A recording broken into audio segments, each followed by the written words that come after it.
The year was 1924, and in the vast, gridlocked expanse of Manhattan, the air always seemed to taste of anthracite, coal, and damp wool. The city was a machine of steel and stone, grinding ceaselessly, indifferent to the small lives moving through its arteries. For most, the streets were merely a path from one obligation to the next. But for Elias Thorne, the walk up West 78th Street was the only part of the day where he felt the silence was his own. Elias was a man of routine, a creature formed by the strictures of the era. He worked as a junior accountant for a shipping firm near the harbor, a job that required precision, patience, and a quiet demeanor. At 35, he wore his hair parted sharply to the side and his suits until the elbows grew thin with wear. He lived in a brownstone boarding house on the Upper West Side, a tall, narrow building that smelled faintly of boiled cabbage and floor wax. It was a respectable place, populated by clerks, widows, and young couples saving for houses in the suburbs. He occupied a room on the third floor, and every morning at precisely 7:30, he would step out into the hallway to begin his descent. It was on the second-floor landing, by the window that looked out onto the fire escape, that he first saw her. Her name was Clara, though he did not learn this until months later. In the beginning, she was simply the woman in the blue coat. She was a boarder on the second floor, a typist for a publishing house downtown. She was younger than him, perhaps in her late 20s, with dark hair pinned back severely at the nape of her neck and eyes that seemed to hold the weariness of the entire city. Their first encounter was not a meeting, but a near collision. The hallway was narrow, lit by a single gas fixture that hummed in the mornings. Elias was hurrying, adjusting his cufflinks, when he turned the corner and found her standing by her door, fumbling with a key that refused to turn. He stopped abruptly, his leather shoes squeaking on the linoleum. She looked up, startled, her hand freezing on the brass handle. For a moment, the only sound was the muffled traffic of Broadway drifting in through the transom. Elias did the only thing his upbringing allowed. He tipped his hat. "I beg your pardon," he said softly. She nodded, a quick, sharp movement, and looked back at the lock. "The cold sticks, the metal," she whispered, more to herself than to him. He stepped past her, carefully maintaining a distance of 2 feet, and continued down the stairs. He did not look back, but the image of her pale face and the dark circles under her eyes stayed with him all the way to the office. From that day on, a silent ritual formed. It was the courtly dance of strangers living in close quarters. Elias would time his departure to coincide with hers. They would meet on the staircase, descending in tandem. He would walk slightly behind her, one step up, watching the hem of her wool skirt sway against the banister. He never spoke, and she never turned around. In the winter, the city turned grey and bitter. The snow piled up in dirty mounds on the corners, and the wind cut through the avenues like a knife. Inside the boarding house, the radiator hissed and clanked, but the hallways remained drafty. One morning, the temperature had dropped overnight, freezing the pipes. Clara was wearing a heavier coat then, a thick tweed with a fur collar that looked slightly too large for her slender frame. As they reached the landing, she paused to button her glove. Elias stopped behind her. He could see his breath in the chill air. She struggled with the tiny button, her fingers red and stiff from the cold. It was a small, ordinary frustration, but it carried a weight that seemed to fill the narrow space. Elias cleared his throat, a quiet, polite sound. "May I?" In 1924, a woman did not easily let a man touch her hand, and a man did not offer unless he was certain of his welcome. It was a breach of the invisible wall that separated them, but the cold was impartial, and her need was genuine. She extended her hand, palm up, offering him the glove. He stepped down to her level. His hands were rough, calloused from holding pens and ledgers, but they were warm. He worked the button through the hole with a slowness that was almost reverent. He did not look at her face. He looked only at the button, terrified that meeting her eyes would shatter the propriety that held him together. When he finished, he did not let go immediately.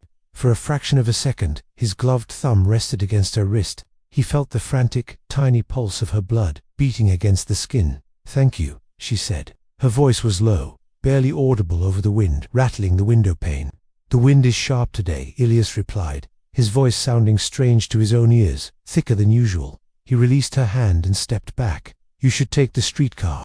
Save your legs." "I like the walk," she said. "It clears the head before the noise of the machines." She turned then, and for the first time, she looked him directly in the eye.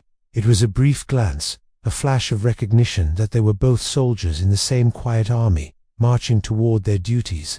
Then she opened the heavy oak door of the building and disappeared into the white swirl of the street. As the months passed, this unspoken attachment became the anchor of Elias's life. He was a married man, or rather, he had been once. His wife had died of influenza 6 years prior, leaving him with a house full of silence he never knew how to fill. Since then, he had existed in a state of suspended animation, performing his duties at work and returning to a room that felt like a tomb. Clara, with her simple presence, had begun to fill that silence without ever uttering a word. He learned her schedule. He knew she worked late on Thursdays, often returning past 9 o'clock. From his window, he would watch for the streetlights to flicker on, painting the wet pavement in long orange streaks. Sometimes, he would see her turning the corner, her head bowed against the wind, a small paper parcel of dinner in her hand. He never went down to meet her. That would have been a transgression. But he would stand by the window, watching her until she was safely inside. The scandal of the title was not a public affair. There were no shouting matches, no torn letters, no rumors whispered over backyard fences. The scandal was entirely internal, a quiet riot in Elias's heart. He was a man bound by the rigid codes of his time codes that dictated that a man of his position must not court a woman who rented a room, who worked with her hands, who was a stranger in every legal sense. And yet, he felt a husband's worry for her safety. He felt a lover's impatience when the weekend kept her inside. The turning point came on a Tuesday in late spring. The rains had come, washing the soot from the buildings and turning the streets into canals of reflecting mud. Elias was returning home later than usual. The firm was preparing for an audit, and the stress had settled behind his eyes like a dull headache. He climbed the stairs, his feet heavy, listening to the familiar creaks of the building. On the second-floor landing, he saw the door to Clara's room standing slightly ajar. This was unusual. She was meticulous, always private. He paused, his hand on the banister. Through the gap, he could see into her room. It was small, barely larger than his own, containing only a narrow bed, a desk with a typewriter, and a wooden chair. Clara was sitting at the desk, her head in her hands. She was not crying. She was perfectly still, her shoulders slumped under the weight of something he could not see. Elias knew he should walk past. It was the gentlemanly thing to do. It was the safe thing to do. To intrude would be to violate the sanctity of her solitude. But the sight of her stillness stopped him. It was a mirror of his own despair. He knocked on the doorframe, a soft rap of his knuckles against the wood. Clara jumped, her head snapping up. She wiped her face quickly with the back of her hand and stood up, smoothing her skirt. "Mr. Thorne," she said, her voice regaining its composure, though her eyes were rimmed with red. I didn't hear you. I apologize," Elias said, tipping his hat, though he was already wearing his coat. The door was open. "I thought perhaps," he trailed off. He had no excuse. "It is the humidity," Clara said, gesturing vaguely to the window. "The wood swells. It refuses to latch." It was a lie. They both knew it was a lie. But in that moment, the lie became a shelter. It allowed them to pretend that nothing was wrong, that they were just neighbors discussing the maintenance of the building. "May I?" Elias asked, stepping inside without waiting for a full answer. He took the door handle and jiggled it. He slammed it with the heel of his palm. It stuck. He tried again. This time, the latch caught, and the door clicked shut. He stood with his back to her, his hand resting on the brass knob. The silence in the room was heavy, filled with the sound of the rain drumming against the glass and the distant honk of a car horn. He could smell the faint scent of her perfume, lilac and soap. "You work too hard," he said, turning to face her. It was a bold statement, crossing the line from neighbor to concerned friend. Clara smiled, a tired, crooked expression. "We all work too hard, Mr. Thorne. That is why we are here." "My name is Elias," he said. The words hung in the air. To use a first name was to invite intimacy. It was a step away from the formal Mr. and Miss that governed their interactions. "Elias," she repeated, testing the sound. It was a forbidden whisper, a small crack in the wall of propriety they had built between them. She looked at him, and for a moment, the weariness vanished, replaced by a tentative hope. "I am Clara, I know," he said. He didn't explain how he knew. He just looked at her, letting the silence stretch until it felt like a physical thing connecting them. He thought about the years he had spent alone in his room. He thought about the routine that had become his cage. He wanted to ask her to dinner. He wanted to ask her to walk with him in the park on Sunday. He wanted to shatter the duty that kept him isolated. But even as the desire rose in his chest, the reality of their lives pressed back, and he was a man barely making ends meet, haunted by a past life. She was a young woman in a city that chewed up the romantic and the idealistic. To start something would be to risk the fragile stability they both clung to. "You should eat," Elias said instead, his voice dropping back into the tone of a concerned elder. "There is a deli on the corner. They have good soup." "I will," Clara promised. She moved toward the door, as if to show him out. As he stepped into the hallway, the distance between them reasserted itself. He was going up. She was staying down. He turned at the top of the stairs to look back. She was standing in her doorway, watching him. She raised one hand, a small, fragile wave. Elias did not wave back. He simply nodded, a courtly gesture of acknowledgement, and continued up to the 3rd floor.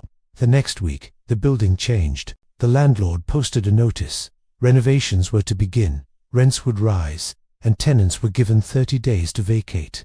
It was a common occurrence in the booming city, the way the landscape shifted under people's feet.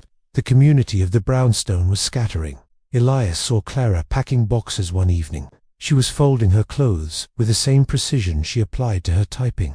She did not look up as he passed. He stopped, his heart hammering against his ribs.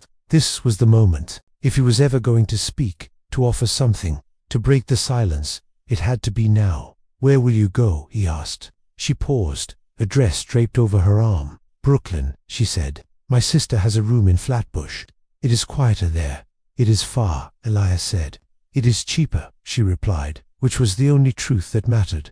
They stood in the dim hallway, surrounded by the cardboard coffins of their lives. There was so much he wanted to say, that he would miss the staircase meetings, that he would worry about her crossing the bridge, that he felt a kinship with her that he had never felt with anyone else. But to say these things would be a burden. It would be asking her to carry his feelings when she was already struggling to carry her own. "Brooklyn is nice," Elias said finally, the words tasting like ash in his mouth. "The parks are beautiful there." "I hope so," Clara said. She looked at him, her eyes searching his face for something, perhaps permission to grieve the ending of their silent companionship, or perhaps just a sign that she wasn't alone in feeling the loss. Elias gave it to her. He let his face soften, letting the mask of the accountant drop for just a second. He let her see the warmth, the affection, the quiet love that had sustained him through the long winter. "Good luck, Clara," he said softly. "And you, Elias," she whispered. He never saw her again. The moving van came on a Tuesday while he was at work. When he returned, her door was open, the room empty and echoing, smelling only of lemon cleaning wax. The 2nd floor felt hollow, missing the quiet rhythm of her presence. Elias continued his routine. He left at 7:30, he descended the stairs, and he walked to the shipping firm. But now, when he passed the 2nd floor landing, he did not pause. He did not look at the window. He kept his eyes fixed on the banister, counting the steps, keeping his pace. The city outside roared on, indifferent to the passing of a typist or the longing of an accountant. Years passed. The war came and went. The fashions changed, and the old brownstone was eventually torn down to make way for a towering apartment complex. Elias grew old. He moved to a smaller apartment in the village, and later to a quiet home for seniors. In his desk, among the old tax receipts and insurance policies, he kept a small, unremarkable thing, a glove button he had found on the staircase carpet the day Clara moved away.